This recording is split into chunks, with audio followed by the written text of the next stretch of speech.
Se está desarrollando el lanzamiento de la campaña gruesa en la Bolsa de Cereales de Buenos Aires. Allí está en vivo y en directo nuestro compañero Emanuel Manusakis. Manu, adelante. Nico, gracias. ¿Cómo te va? Seguimos compartiendo este mediodía, siguiendo bien de cerca los datos, las estimaciones de producción, qué va a pasar con la campaña agrícola gruesa, sobre todo que tenemos por delante, lo decíamos, bien atentos a lo que depare el clima y también lo que nos dejó como experiencia la chicharrita. Estamos muy bien acompañados por Ramiro Costa, gerente de estudios económicos de la Bolsa de Cereales de Buenos Aires, para ver cuáles son estos datos finos.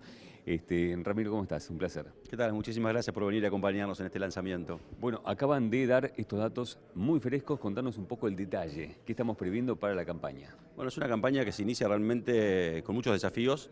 Son últimamente, lamentablemente, cada vez que arrancamos estas conversaciones son así hace ya muchos años. Desafíos que vienen por el lado internacional, precios bajos. Estos últimos 20 días, un mes, empezaron a retomar un poquito el alza, pero que si lo miramos son los menores de los últimos 4 años. Entonces claramente es un desafío por ese lado. Y costos que si bien han bajado respecto al año anterior, lo han hecho menos que proporcionalmente respecto a esa baja de granos. Así que esto presiona sobre los márgenes, presiona sobre la rentabilidad proyectada para la nueva campaña y hace que con un clima que no va a ser casualmente llovedor, va a ser una niña débil, un año neutro, se ponga el sistema bajo cierto estrés, digamos. En este contexto, la bolsa lo que está proyectando es un área que va a tener movimientos y muy fuertes, muy marcados esta campaña, donde el maíz va a ser el cultivo que más vas a perder, va a caer casi un 20% el área sembrada de maíz, de concretarse estas cifras. Y ahí lo que tenemos que mirar de manera muy fina es el impacto de la chicharrita el año pasado, la campaña anterior, donde claramente lo que es centro-norte del área agrícola argentina, los productores claramente van a esquivar en lo posible a hacer los maíces tardíos, ¿verdad? Entonces vemos un movimiento de esas áreas yendo hacia soja, o en algunas otras regiones yendo hacia maíces de primera. Entonces, cambiando de cultivo o cambiando la estrategia de siembra es lo que estamos observando para lo que es el cultivo de maíz. Para soja, por el contrario, es el cultivo ganador de la campaña porque recoge buena parte de lo que deja el maíz. Estamos proyectando un incremento de su área sembrada de 10%, es decir, que la soja vuelve a una superficie importante para Argentina de algo así como 19 millones de hectáreas. Es un número que no es el mayor de la historia, pero por arriba de los 16, 17 que veníamos sembrando en años anteriores. Y cuando vemos el número agregado, los números están casi estancados. Hace muchos años que Argentina no crece en términos de producción, en términos de área sembrada. En términos de tecnología, lo que mostramos hoy es que el productor está empleando menos paquetes tecnológicos de los más sofisticados, de lo que llamamos nivel tecnológico alto, y está migrando hacia paquetes medianos o incluso de bajo nivel tecnológico. Y eso responde un poco al esquema de incentivos. Esquema de incentivos me refiero a la política fundamentalmente tributaria que tiene Argentina, pero particularmente en el agro, con un fuerte peso de los derechos de exportación.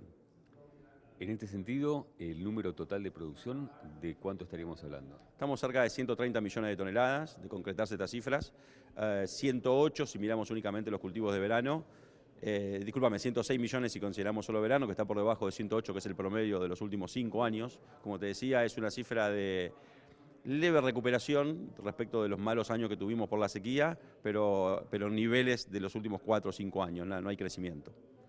Esto tiene que ver también con cuestiones políticas, macroeconómicas y de la microeconomía al momento de toma de decisiones.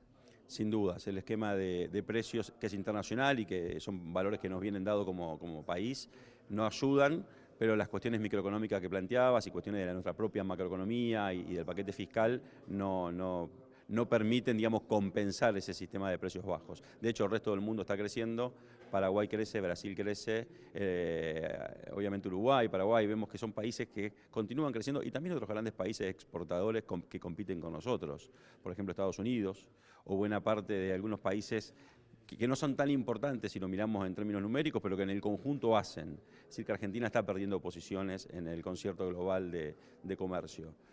Cuando lo pensamos en términos de aporte a la economía, todo esto que dijimos recién implica una leve caída en términos de exportaciones respecto al año anterior.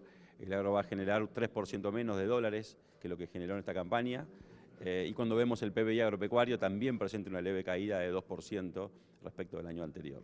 O sea que con el actual esquema tributario y cambiario se dificultaría arribar al 100% de aumento de ingresos en cuanto a derechos de exportación, si hablamos de lo que es la proyección del presupuesto 2025, por caso.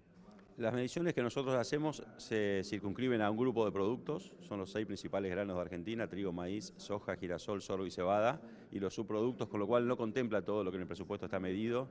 La medición nuestra arroja una caída en dólares, en términos de dólares, leve pero caída al fin de la recaudación fiscal por vía de derechos de exportación a este conjunto de productos. Todo clima de por medio, ¿no? Todo clima de por medio, sabemos que el año va a ser neutral, niña débil. En el momento que llueva, en las zonas que se requiere, va a ser fundamental para ver si se van concretando estas intenciones de siembra y una vez concretadas, ver cómo evoluciona el cultivo en los procesos fenológicos de crecimiento, ¿verdad? Ramiro Costa, un placer, ¿eh? Muchísimas gracias. Ramiro Costa es gerente de estudios económicos de la Bolsa de Cereales de Buenos Aires. Nico, seguimos con vos, adelante.